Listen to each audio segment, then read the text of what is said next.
Bienvenue dans ce tuto 3D Studio Max concernant les VFX et notamment tout ce qui va être bris, cassure et comment mettre en pièces un objet. Donc là j'ai préparé une scène avec un sol et une tipote afin d'ouvrir les outils de VFX qu'on va utiliser. Donc là deux choses. Donc déjà je vais faire un clic droit et ensuite je vais aller sur MassFX Toolbar afin d'afficher donc la barre d'outils MassFX.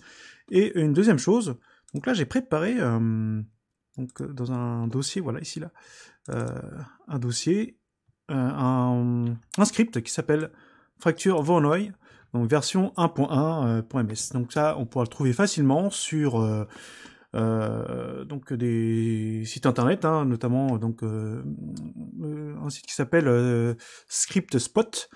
Si vous ne connaissez pas ce site, tapez sur Google ce nom, ainsi que le nom du script, et donc on va utiliser ce script afin de briser l'objet en plusieurs morceaux, ensuite de le faire s'écrouler. Pour lancer le script, tout simplement, donc plusieurs méthodes. Donc peut-être la plus simple pour ceux qui ne sont pas habitués, on fait un drag and drop donc du script directement dans la scène là, de 3D Studio Max. Et là, vous allez avoir voilà, donc le script qui va se lancer de cette manière. Donc les scripts se lancent de plusieurs manières selon la façon dont ils ont été codés. Donc, certains scripts s'exécutent silencieusement, d'autres avec une interface, d'autres encore avec d'autres types de boutons, de textes qui vont apparaître, ainsi de suite. Donc là vraiment, chaque scripteur va y mettre son style. Donc les scripts les plus sympas quand même, ce sont ceux qui vous proposent une interface donc avec tout un tas de choses. Donc là, la première chose qu'on va faire, c'est qu'on va sélectionner l'objet, donc une tipote hein, classique, donc il n'y a rien d'extraordinaire. Ensuite là, avec le script, donc Fracture Voronoi, je clique sur le bouton Pick Object, je sélectionne la tipote, donc maintenant elle fait partie de la sélection. Voilà, on va demander en combien de parties est-ce qu'on veut briser cet objet. Donc là, on peut choisir là, ici avec num part. Donc là, en 10 morceaux, en 50. Bon, allons-y, je vais mettre 40 morceaux, comme ça, juste pour le test. Et donc là, on va avoir des options là, éventuellement, pour tout ce qui va être matériel, afin d'appliquer une texture, et ainsi de suite. Et si on veut, si on veut conserver une hiérarchie dans le Scene Explorer, ici.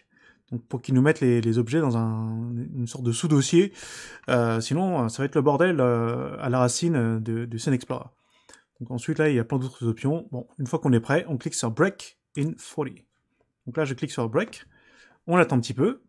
Donc en principe il va y avoir donc là, une barre de progression qui va apparaître. Voilà. Donc là le système nous propose maintenant là d'avoir donc cassé en 40 morceaux la modélisation.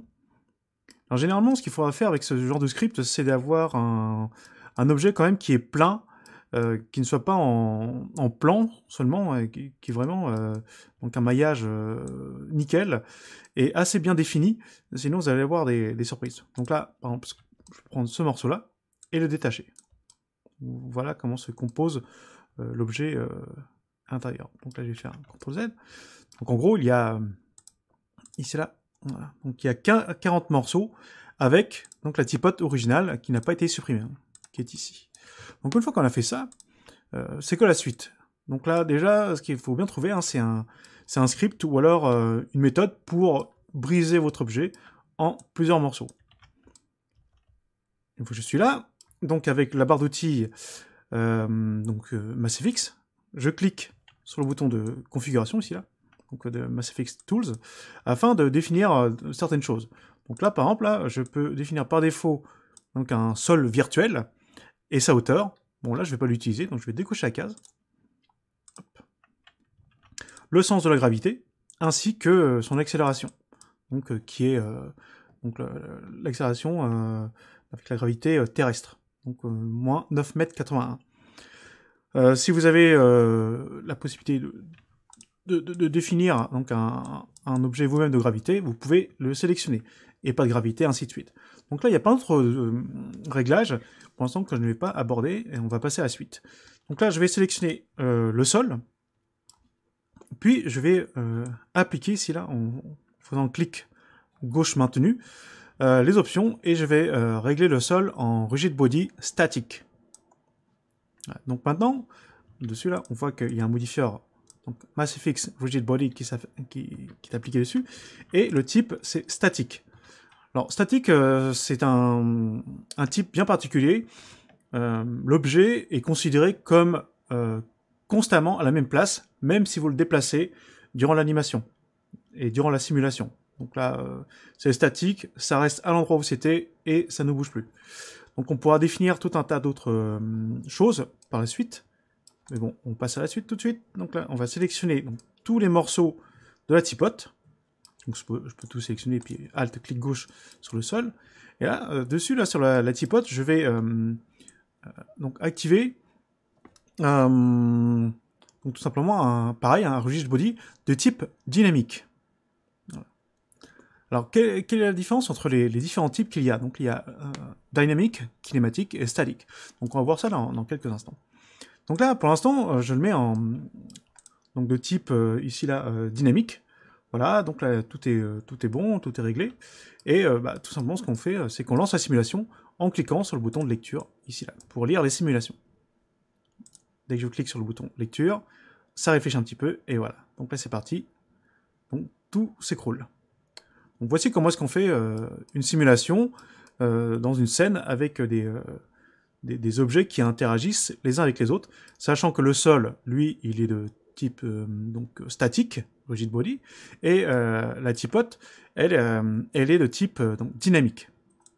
Alors, c'est quoi tout ça là? À quoi ça correspond? Donc là, pour arrêter la lecture, donc je clique ici là sur ce bouton qui s'appelle donc Reset Simulation, et on revient à l'état original. Alors, le type dynamique correspond à des objets qui vont être gérés par 3D Studio Max. C'est-à-dire que vous posez un objet quelque part, vous lui appliquez donc un type Dynamic Rigid Body, et c'est 3D Studio Max qui va l'animer pour vous.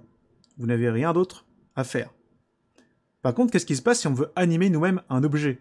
Donc là, c'est un autre type d'objet qu'il va falloir définir. Donc là, justement, je vais définir une balle.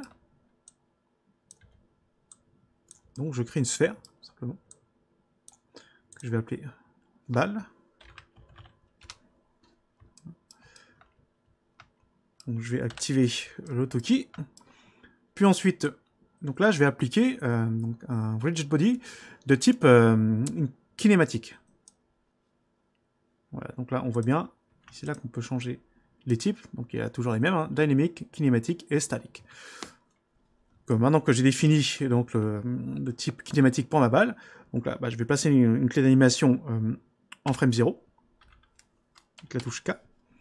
Je vais un petit peu plus loin, par exemple en frame 15, et hop, je vais faire traverser complètement la balle à travers la tipote. Donc là, une fois que j'ai fait ça, ok, je lance la simulation et on regarde ce qui se passe. Donc il peut se passer plusieurs choses. Soit ça va marcher, soit ça ne marche pas. Et on lance la simulation. Voilà.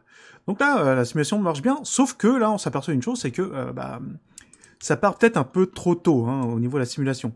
Là, on a notre balle qui n'a pas encore touché la tipote et elle commence déjà à s'écrouler.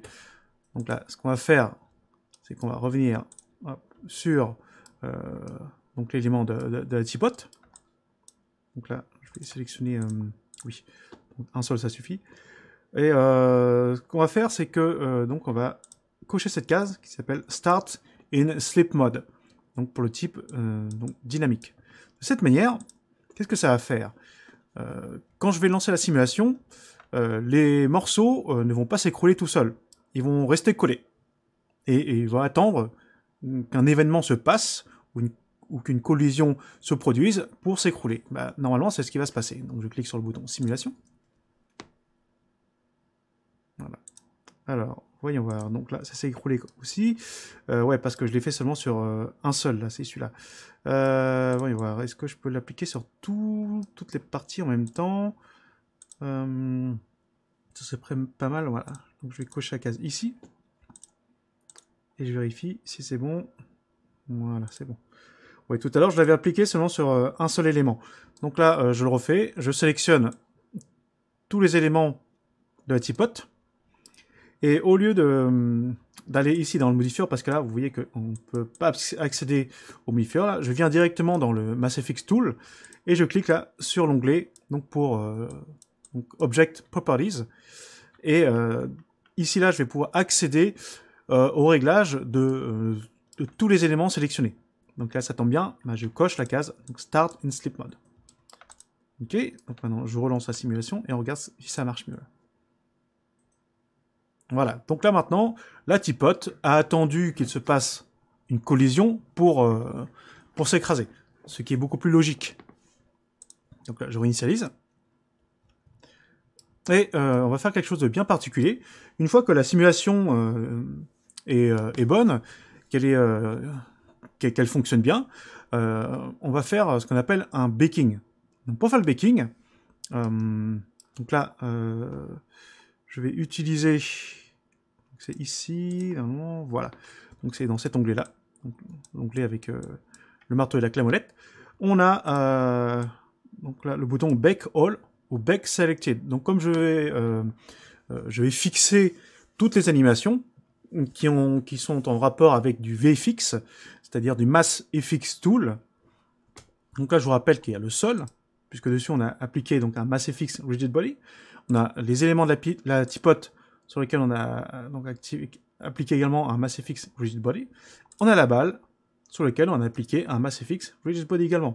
Donc tous les éléments qui entrent en compte avec le MassFX vont être fixés, vont être bakés. Donc là, pour voir à quoi ça correspond, je clique sur Bake All. Donc le système, pareil, va réfléchir un petit moment. Et ce qu'il va faire, il va faire une chose bien particulière. Donc là, en principe, le système, ce qu'il va créer... Alors, voilà. C'est ça, exactement. Alors, donc là, on voit que sur chaque élément de la TR, quand je clique dessus, dans la timeline, on voit qu'il y a une clé d'animation sur toutes les frames. Donc de mon intervalle d'animation que j'ai placé ici. Là.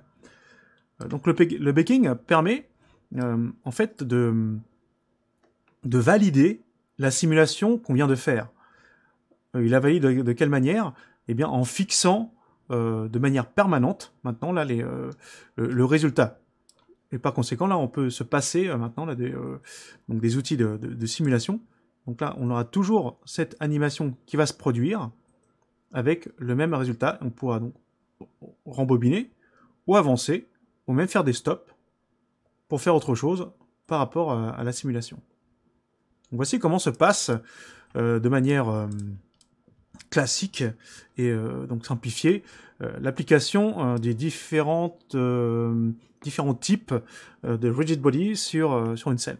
Donc maintenant, là, il y a peut-être certains d'entre vous qui vont dire « Oui, mais moi, je voudrais que certaines parties de la théière ne volent pas en l'air. » Tout simplement ce que je vais faire. Je vais sélectionner certains éléments. Allons-y, on va faire celui-là, celui-là, et celui-là.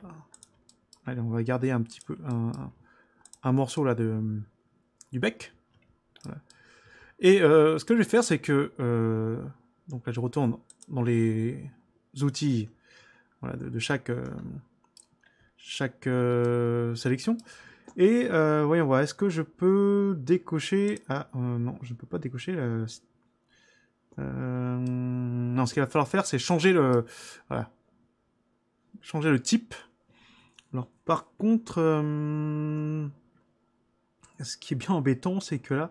Ah oui, c'est vrai, là, il faut d'abord faire un unbake. Donc là, je clique sur unbake. Donc pour ne plus fixer l'animation. Et à partir de là, oui, là, je vais pouvoir changer le type. Donc là, de dynamic en statique, par exemple. Donc je change en statique. Et bah là, je peux demander éventuellement donc, de faire un baking, bien que j'en ai pas vraiment besoin. Tout de suite, juste pour voir le résultat. Donc quand je joue l'animation, on voit que les éléments animés s'animent, mais là, il va falloir relancer l'animation parce que là, les bouts les morceaux qui restent en place ne sont pas pris en compte dans les collisions. Donc là, ce qu'il va falloir faire, en gros, généralement, on fait un unbake all et on refait un bake all. On relance la simulation. Voilà. Donc maintenant qu'on a le résultat, voilà. Donc là, les morceaux qui restent sur place sont pris en compte dans la simulation et vont servir donc de morceaux de collision, hein, d'objets de collision pour le reste. Voilà. Donc, de cette manière, on peut faire des corrections et améliorer un petit peu plus le réalisme d'une scène en faisant en sorte qu'il y ait seulement que certains éléments qui se cassent. Donc ce qu'il faut retenir avec le VFX, donc plusieurs choses. Il faut bien préparer votre scène, utiliser des scripts d'aide à la conception et à l'amélioration ou tout simplement à la mise en morceaux hein, d'un objet. Ensuite, donc il faut bien comprendre comment fonctionnent les différentes options et outils du MassFX pour ne pas se tromper. Parce que si vous vous trompez, ça ne marchera pas. Donc ce qui ne bouge pas durant toute la simulation étant statique, ce qui doit être animé par 3D Studio Max, c'est en dynamique. Et ce qui va être animé par vous-même, hein, ou des objets sur lesquels vous voulez prendre le contrôle et les faire bouger pour qu'ils agissent de manière interactive avec les autres éléments en MassFX, il faudra les mettre en type kinématique. Donc une fois que vous avez bien compris ça, c'est à vous de jouer, de faire plein de tests, d'acquérir de l'expérience pour savoir comment modifier les réglages en conséquence.